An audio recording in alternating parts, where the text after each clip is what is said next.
Come sapete, Matt è un fotografo della Magnum che ha vinto alcuni fra i premi più prestigiosi del fotogiornalismo americano come Eugene Smith oppure il Robert Kennedy Award.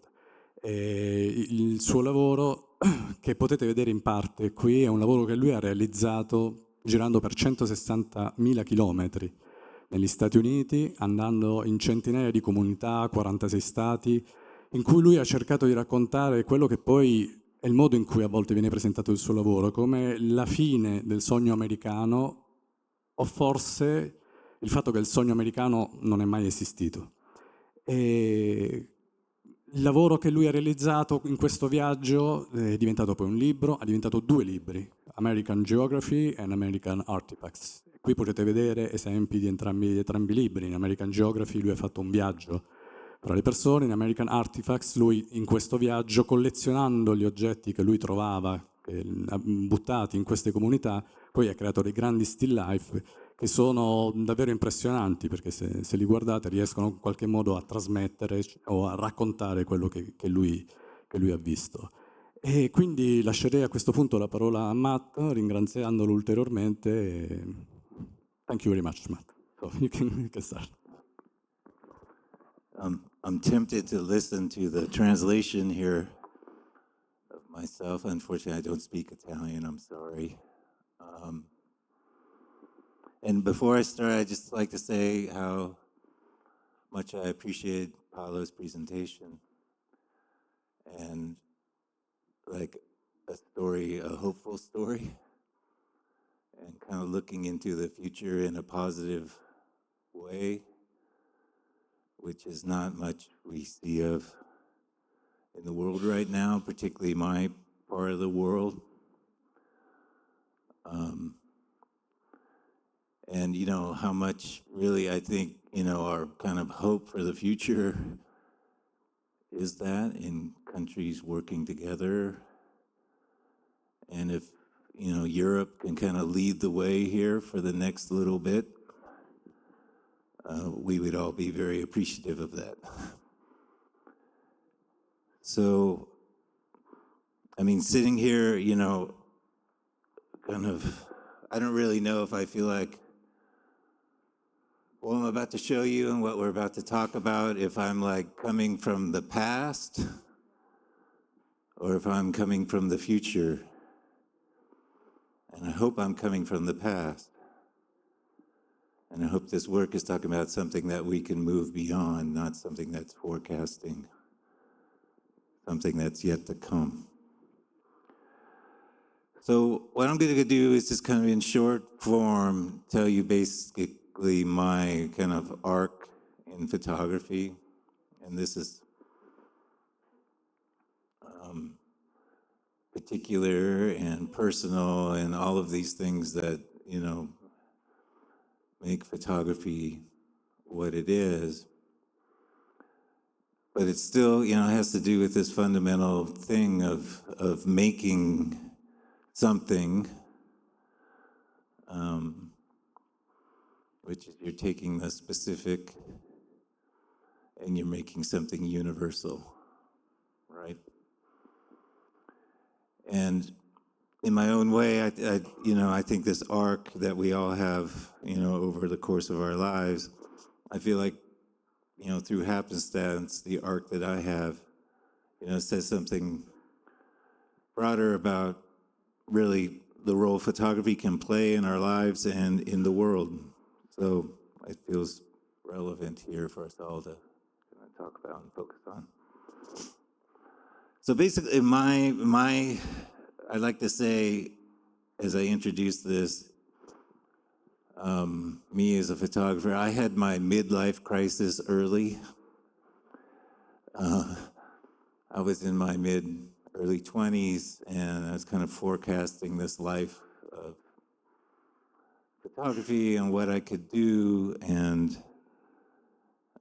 I just saw lots of contradictions in it, in the kind of path that I saw kind of opening up before me. And I didn't want to, there were parts about it that like were just distasteful to me. And instead, I wanted something that felt closer, that felt more important to me, just as an individual, not as a photographer. That I wanted to work on things that felt more immediate and more relevant, and to try to use this craft of photography to tell stories about things that I wasn't seeing. In the world, and this has a lot to do with the part of the world I'm from, which is California, the state of California, but not the California that you saw on TV. Not, the Baywatch and the Silicon Valley and all of these other things, but this other California, which is the Central Valley of California, which is by landmass the largest part of the state, extremely important in the food and agriculture that comes from there, but got very little attention. So this map, this is a map I had kind of kicking around in my car for about 20 years, as you can tell, very old. And for the first, 2 decades of my photography, basically all of it is constrained in the confines of this one map. And my goal was to go deeper, not broader, but deeper into this place. And to tell these stories, and to use the press, really, to use journalism to tell stories that were important to me. I mean, I always felt kind of funny being described as a photojournalist, kind of like, ha. Yes, it was in a photojournalistic form, but I was telling the stories that mattered to me. And I think that's like an incredible privilege that sometimes, we're able to carve out for ourselves in this work, is to, use these modes of public communication to highlight things that are important to us and that we have access to. So a series of stories that kind of layer, connect, intersect, to try to go deeper into this one very particular reality.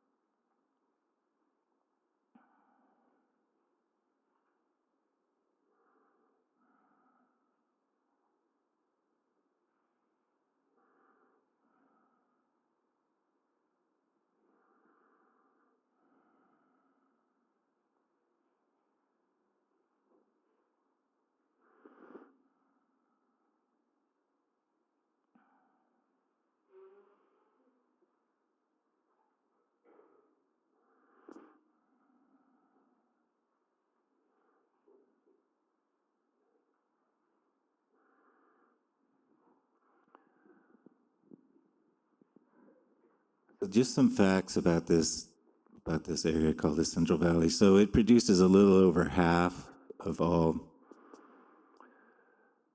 produce in the United States, but the people who do the work in the fields are extremely low paid, and often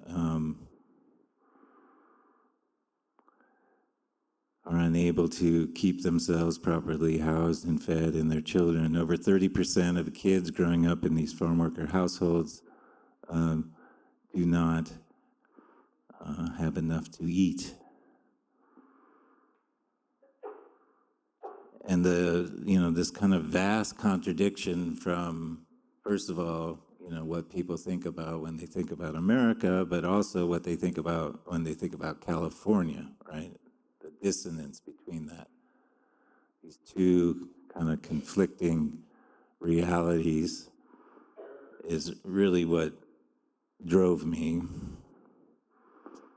and to try to understand and go as deeply as possible into that contradiction was the motivation that kept me going for many years.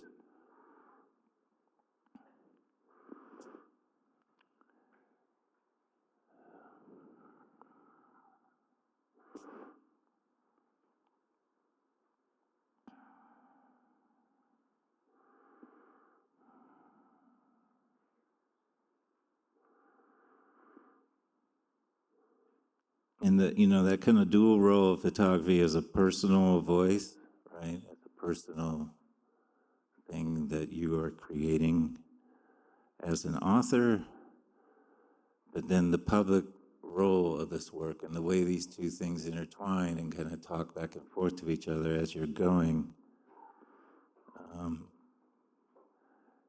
find extremely enriching and valuable. And photography not as illustration, but photography as exploration.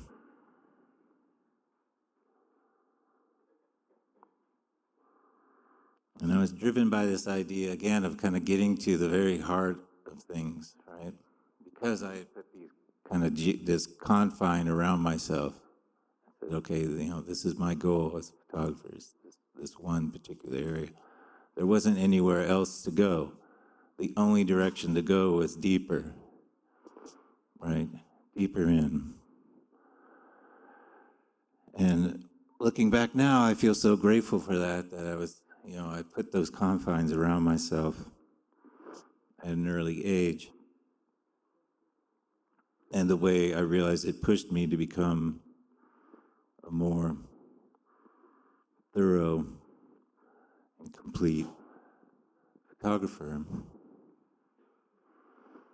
And then I'm going to describe for you now something that kind of shifted for me after doing that work for many years, which was, as I was producing these stories and doing this work, like the connection seemed obvious to me, right?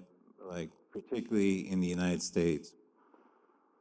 If you were looking at these photographs, if you saw them in the publication, or if you encountered them, in whatever way, that the connection was obviously, and was straightforward, which was basically, if you eat food, you are connected to these realities. That the cheap food that we have access to in the grocery store and in the restaurant are directly linked to the low wages that people were earning for doing this work. But what I was feeling instead, in response to this work, and this is over time, this is not just one thing, this is over time, cumulative, was an extreme readiness to dismiss this reality. Like, oh, this has nothing to do with me. This is just some weird place, in the middle of nowhere, California. It doesn't have anything to do with me or my life. And by repeatedly kind of banging this drum that I was banging, I felt like, instead of this connection that I was seeking to create, in some ways I was actually reinforcing the distance, right? The more in depth that I went and the more closer I got, the more alien it felt to people. The more like, oh, this is too shocking. This is too extreme. This is not anything I have anything to do with. Which of course is wrong.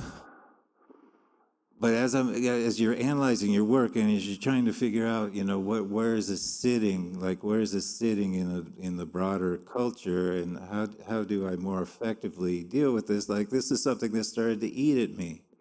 Like, do I just continue to do the same approach over and over the course of my life, or do I try a different frame? So I sought out and found this different frame. And something that happened to me over the course of doing this work is I encountered this concept called concentrated poverty. And what it is, it's a sociological term that social scientists and others use to understand poverty's impact, not just on the individual, but on the community, on the group. And the way things like education and health and access to food, all these things kind of coalesce and can be defined really by the rate of poverty within a community. And the basic threshold is 20%. If more than 1 in 5 people in a community fall below the poverty line, the effect is community-wide. Right? It's not just about the individual anymore, it's about the entire community. And also the community's sense of identity and sense of self. And these are things that bite particularly hard. I don't know how many here are familiar with kind of the mythologies. I mean, in broad strokes, I'm sure everyone is in the world. The mythologies of America as the land of opportunity and pull yourself up by the bootstraps and all these things. These are so ingrained in the American psychology that you can't overstate the impact that they have on the individual. The basic thing is, if you're poor, it's your fault, right? There must be something wrong with you, because this is the land of endless opportunity. Anyone can succeed here, and all these things that we tell ourselves that are simply not true. They're not true. So all of these ideas kind of bubbling around in my head, and this framework that I developed about this idea of concentrated poverty, which is the moment I kind of heard this, it just made so many things make sense to me. It's like, oh my God, this is what I've been photographing for 20 years. So how do I do this? How do I frame this reality? So I started by a series of trips, which began as the idea to do just a single journey around the United States. I did not know that eventually I would be able to do 5 of them, which is what I ended up doing. But the concept was to do one journey to start with, linking these communities of 20% poverty into a coast-to-coast journey and back. And when I sat down to conceive this and see if this was even possible to do, I had no idea, actually. I had no idea if I could find enough of these communities to actually put together a route that made any sense, right? Not zigzagging all over and so on. Were there enough of these communities? This had never been done before. Like, no one had made a comprehensive map of these communities. So I couldn't just go somewhere and say, oh yeah, here they all are. No, I had to go research each community one by one to see if they met these criteria. So I sat down and I made this map. And before I even started the photography, I felt like I had made this incredible discovery. It's like, oh my God, this is even possible, right? That you could travel from coast to coast and back without ever leaving these areas of concentrated poverty. So this was the first trip I did. This was in 2015. This was in 2016 in the run-up to the election, the first election of Donald Trump. This was another journey I did later that year. This was by bus. Most of these journeys were by car, except for this one trip I did by Greyhound bus, which I do not recommend. If you're ever considering traveling across the United States, do not do it this way. This was the following year. This was actually the first year of Donald Trump's first term. The idea really was to kind of concentrate on the South and civil rights history and so on, and how those things might be impacted by the new administration. This was the final journey. I was looking at drinking water across the country. And this was all the journeys together.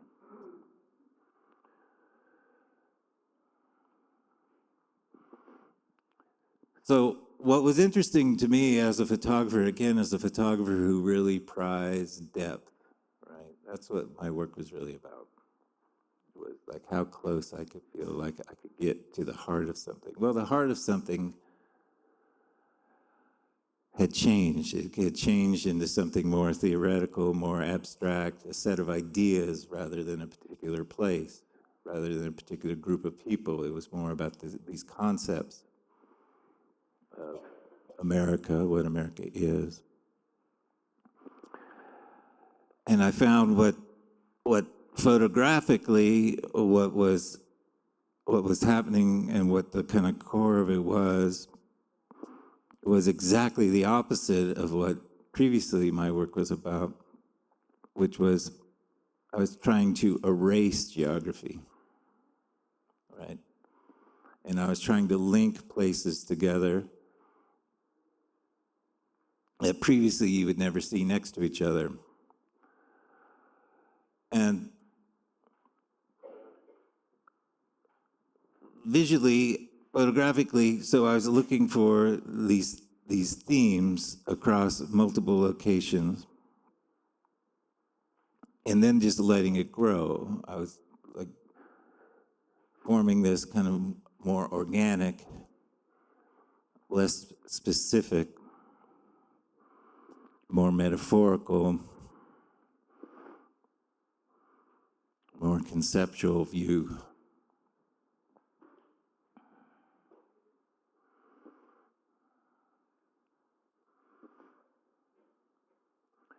And it's something I don't think I could have ever have done for multiple reasons, but I could have ever have done without my experience previously at home in California.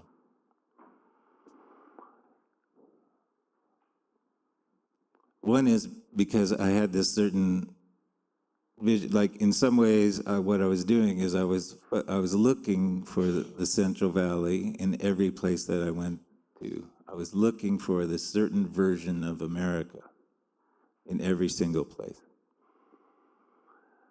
So I was broadcasting this point of view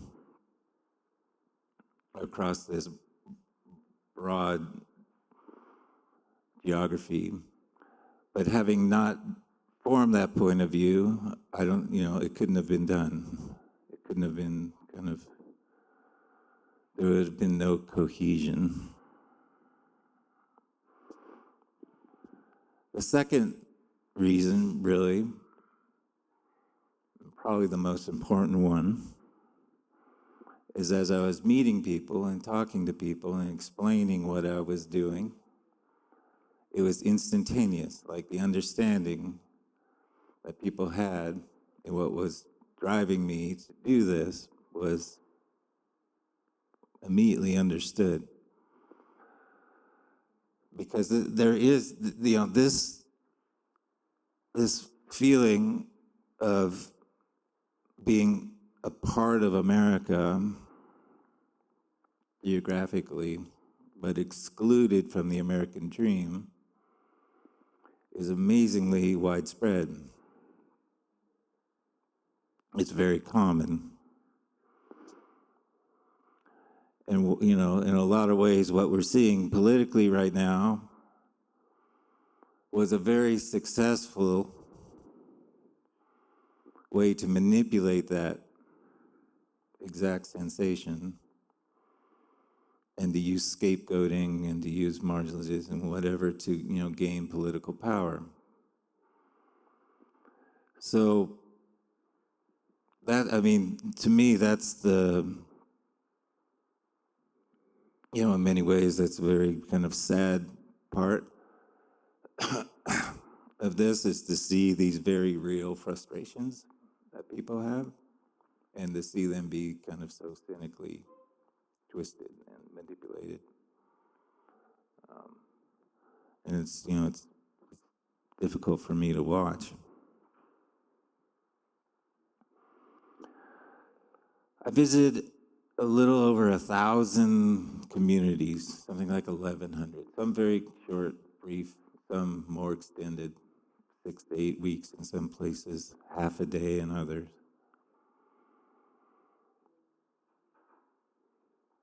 And I can pretty confidently say that the situation in these communities is not improving and is very likely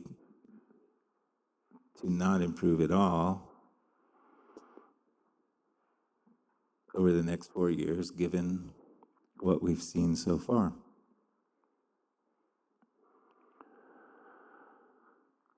So,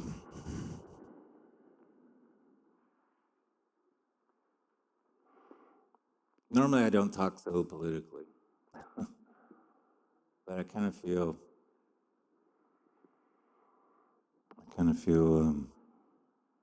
appropriate now to say these things. It's just, it's what's on my mind.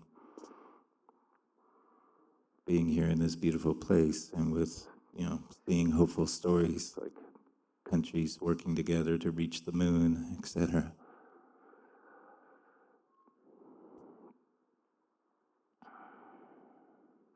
And that shift actually has made me think of something. That shift actually occurred. So I started the project in the last year of the Obama administration. Trump was elected. So the bulk of the project next 4 years was under Trump. I finished the project. My very last trip was when Joe Biden was declared the victor of the 2020 election. So the project kind of spanned this time. So I went in these ups and through, throughout the project, and it couldn't help but change, influenced by thinking about what it was I was doing and what I was pursuing. And I remember very clearly kind of terrifying myself, I guess about 2016 or 2017, because, I started with a fairly kind of, journalistic kind of mainstream attitude of, journalism and photography being part of this broader cultural project, right? That when we're doing this work, we're not doing this in our own little silo, in our own little ghetto of photography or this or that or whatever. We're part of this broader kind of society-wide project of making things better, of identifying problems, of identifying things that need attention, of starting conversations about things, of this idea of forward momentum, of progress. And then as this cultural landscape shifted in the US, it became, well, what does this even mean to be doing this anymore? Right? If you know that like the people in power are not going to accept the basic precept of doing this work.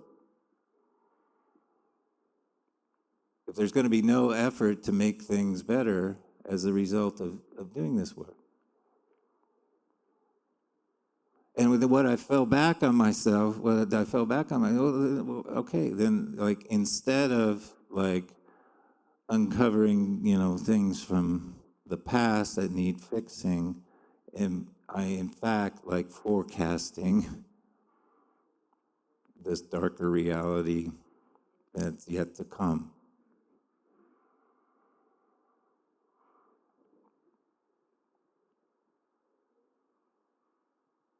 And that remains unresolved for me right now, at least, as an American photographer and as someone who's I've devoted my life really being both to photographing the reality in America and participating in kind of this national conversation. Unfortunately, that's kind of where I feel like I'm at, Well, at least I have this ability to record these realities that most people choose not to see. And if it ends up just being that, if it ends up just being kind of a forecast of how terrible things might get, then at least I've done that. That's my voice.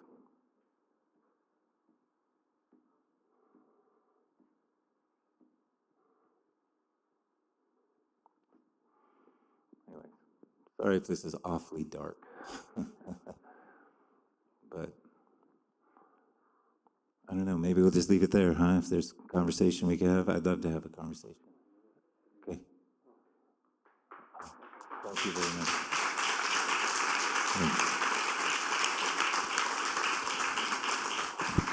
Okay.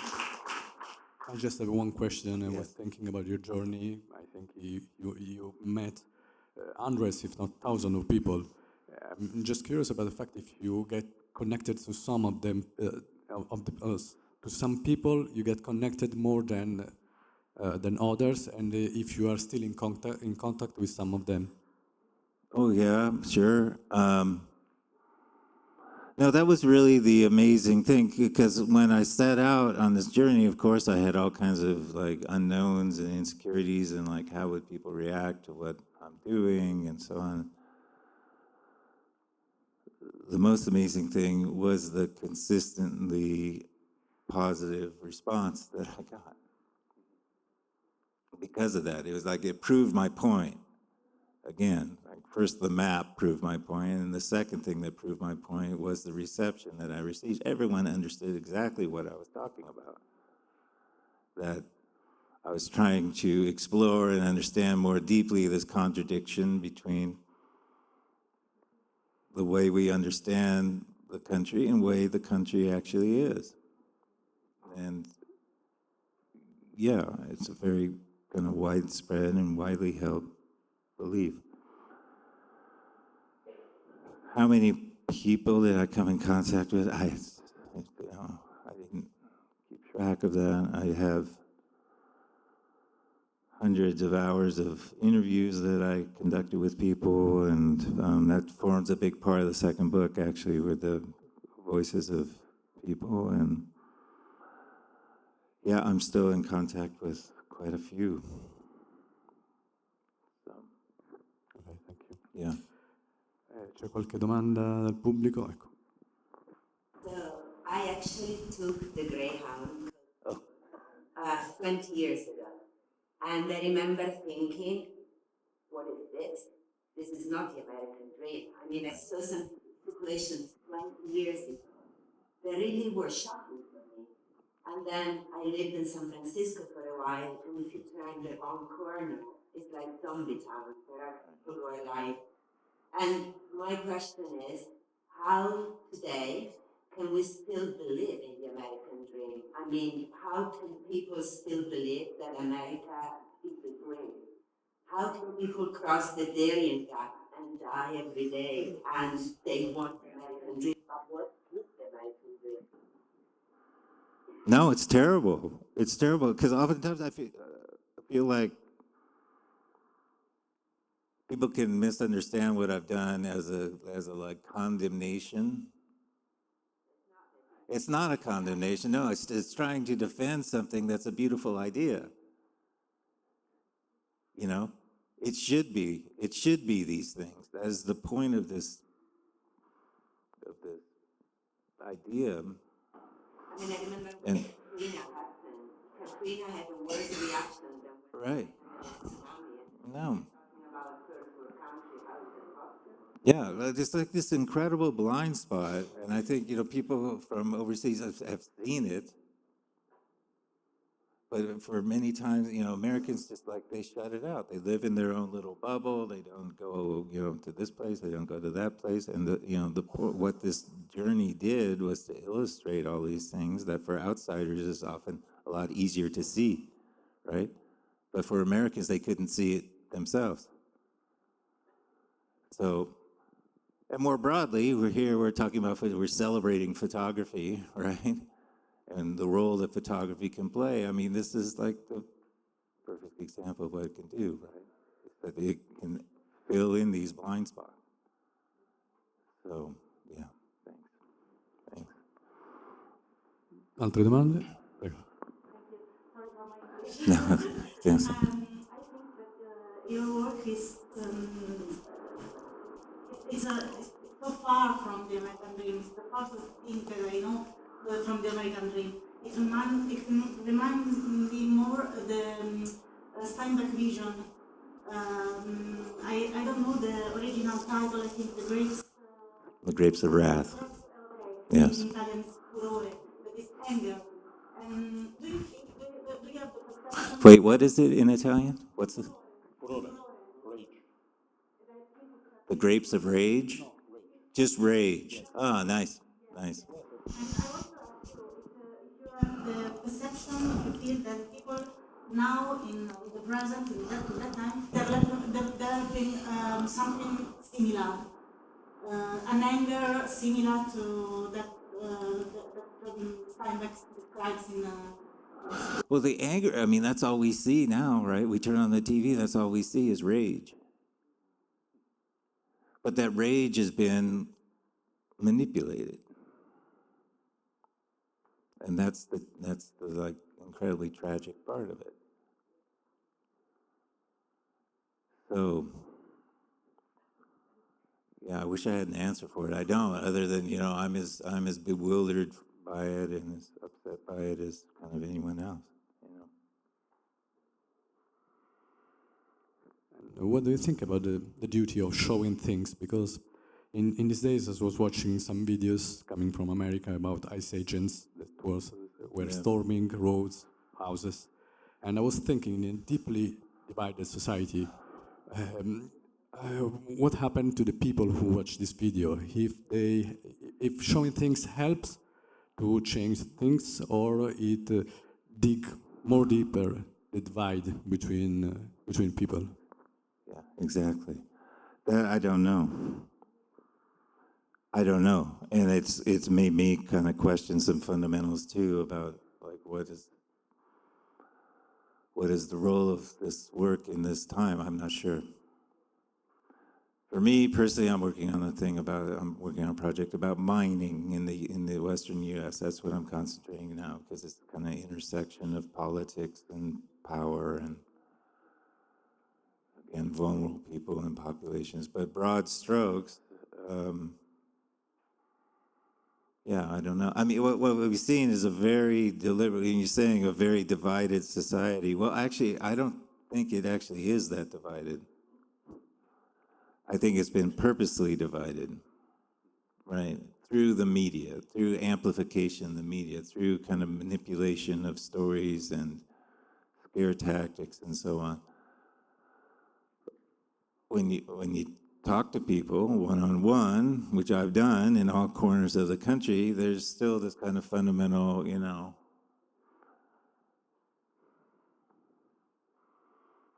generosity. But what we've found is like how these ignorances, how these lack of experiences can be kind of weaponized.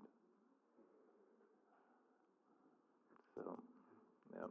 In time of crisis, I always think to an Italian writer that is called Italo Calvino, that he wrote something that is called the hell of living people. And he said that when you are in something that is hellish, what you can do is to try to divide what is hell from what is not, and giving space to what is not. So, my opinion, the purpose of photography, the purpose of showing things is to try to divide, but to divide the bad things from the hell, from what the hell is not, and then giving space to, and maybe it's just a duty, because if we stop to showing things because everything is seen as propaganda, we can do that. We just can go forward, hoping that people at the point start to see things as should be, because everything goes in a cycle, and we are in the deepest part of the cycle. Let's hope. Yes. Let's hope. Ci sono altre domande? Okay. Yeah. Yeah, what I noticed by looking at your photos Yeah. is that there's a lot of like noise in these black and white pictures. I mean, normally like everyone edits out, but you kind of decide to let it in. like there's this grain all over the picture. Yeah. Is it like, I mean, how did you decide that you're gonna leave this into your pictures? No decision really. That's just how I photograph. I've always photographed in that way. Like when I started photography, it was on film, and to me, that's just what pictures should look like. So, C'è una domanda? I don't really understand why you don't leave the national every time that you go connect with another trip you want to go even more. I understand the reasoning. And I can see the last few years you're still processing on the medical life and there is the love that the progress is very strong. But my question is, what now? Because now what we show you people to you personally, what you do not know. I don't know. Please, do you have any suggestions?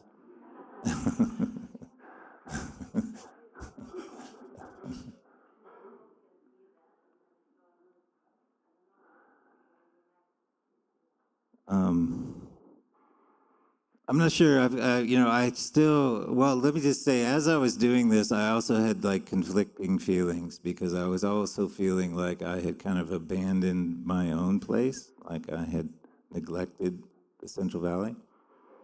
And when I came back and finished this work and everything else, my intention was to immediately dive back in, and I have been doing that. I have been documenting, everything that's going on in Central Valley. And, using that as kind of a touchstone for me personally is like important, right? And it's just documenting history, right? Like things changing, things going on. There's lots of stuff going on also environmentally in California. Like it really is kind of this, most of the most extreme impacts of changing climate are happening in California. Droughts, there's less farm fields being planted because lack of water, the hills, the Sierra Nevada is on fire because of these forest fires. So I've kind of dived back into that, this kind of more local exploration again. So that's just something that I have personally, right, to kind of come back to turn to. In a national sense, though, I don't know. I'm not sure. Yeah, but in some ways it just kind of it did confirm for me something that I already thought was true, right? I had a sense that this thing that I was feeling, I could go anywhere in the country and find these realities and all that. It confirmed that. So it's not like my mind was shifted as much as my point of view was reaffirmed, and refocused on that. So, no, and in terms, it's an incredible privilege, right? And I just try to stay focused on that you as an individual get to do all this and get to go all these places and form all these experiences and communicate it, right? It's incredible. And it's one of the things that photography offers us, those that do it. And I think just not to lose track of the fact that it's not something to be taken for granted, that it's a public role, it's a public responsibility, it's all of these things. It's not just about you as an individual, but about you as part of this broader thing. I think keeping all that stuff in mind is super important too. A sense of humility also, about doing this stuff. So, yeah. Volevo chiedere se è mai stato minacciato dai poteri forti per il suo lavoro. You have ever been blackmailed from financial people, from people from politics or from finance for your work? No. But that sounded very good in Italian, let me just say. use the word strong powers. No, no, I don't actually. I don't know about that. Like how my work fits in, because it's kind of this undeniable thing. I mean, I made it visible, right? I made it visible and I made it personal in this thing. But it's kind of this reality that no one can deny, you know. And both political parties in the U.S. have used these realities in different times in different ways.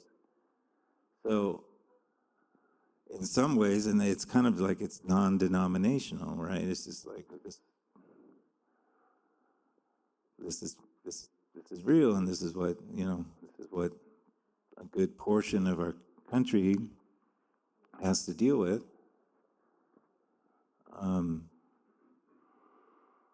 So no, and I don't feel particularly like intimidated either about, you know, doing this work and having shared it. It's just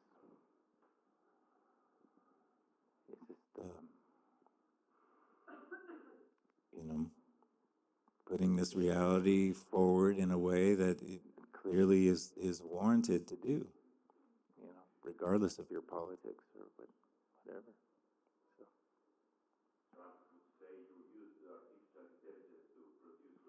So. Yes, fake. The fake book. Now there will be surely people who will say that. Now in America there will be surely people who will say that.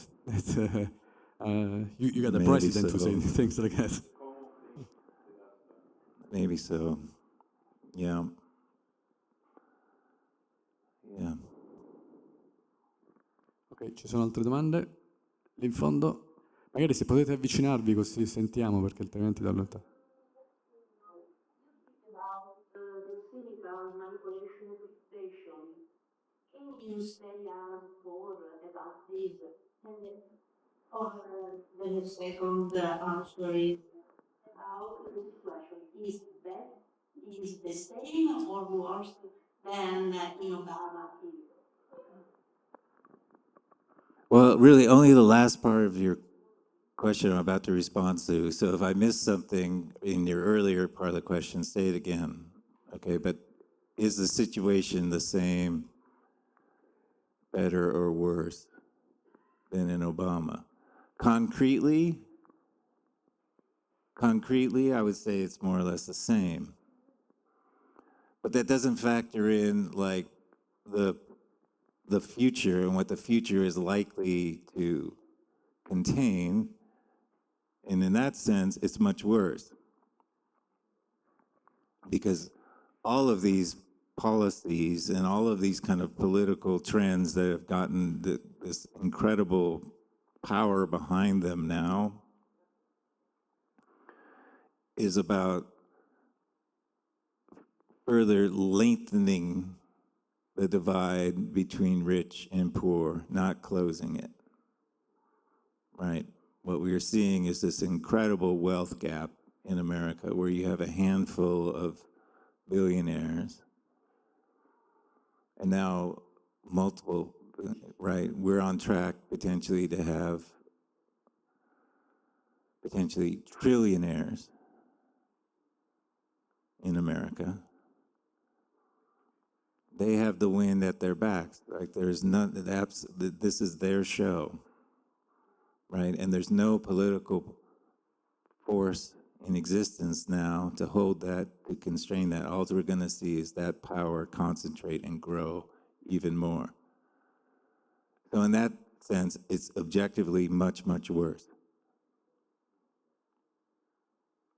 Right, that this gap is not on track to shrink. This gap is just on track to grow exponentially larger.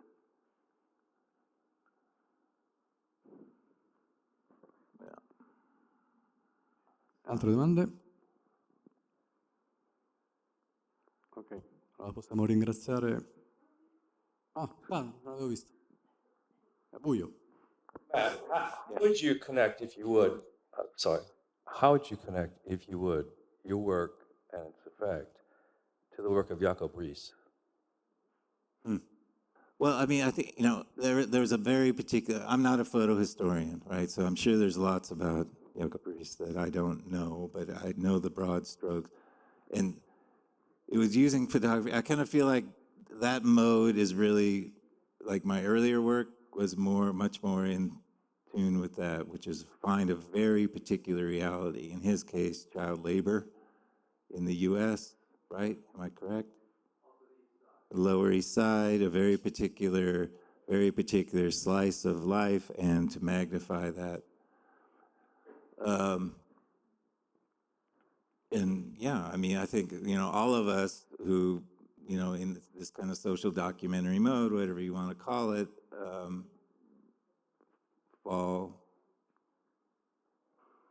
fall as inheritors of that tradition, right? It's kind of like, personally, I kind of feel like where I've gone in my work is something where I've tried to redraw that frame instead of starting with a very particular reality and trying to etch that reality as vividly as possible and focus attention on that. It's like I've tried to redraw the frame now. So the frame is much more about the conceptual aspects of what I'm photographing, right? Like, I actually wanted to photograph inequality. Not inequality as manifested in one place, but in the broadest strokes possible, right? So, but I don't think one's right or one's better than the other. It's just that's the kind of photography, I guess, that I'm just more interested in at this point, is not the particular as much as the universal. You can find the universal in the particular, yes. But I said this at the beginning, I was just having problems with the way prejudices and the way all these different ways that people can dismiss what you do based on the particulars of where you're doing it, right? Oh, it's all about immigrants, that doesn't affect me, right? Oh, it's just about, this one part of New York City. It's about trying to kind of erase those lines, right? And it's not just about that, it's about everybody, right? It's about all regions of the United States, it's about all cultures, it's about all races, to be able to kind of inoculate the work against those sorts of criticisms and against those sorts of dismissals, right? Because that's the way it works, at least in the US, right? Oh, it's not the country's fault, it's these people's fault. So I wanted to step away from that and make it about everybody. Yeah.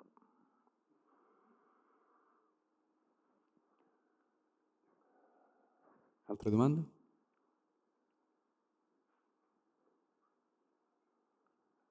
As we're finishing, can I just say one thing?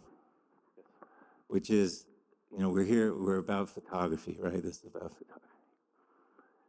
And I just, again, the ability of this kind of hard to control, hard to execute, very demanding to perform, all of these things, the way it can still spark this kind of universal connection, right? We're halfway around the world from where this work was made, but we're feeling something, right? When we're looking at, I just think, particularly now, there's so much, the way media is consumed, the magazines are declining, the AI is now going to, just as an affirmation of this craft that we have and that we share. And, again, this weekend is going to reaffirm some things for me, and I hope it's kind of doing the same for you all, too. So, Thank you very much. Thank you.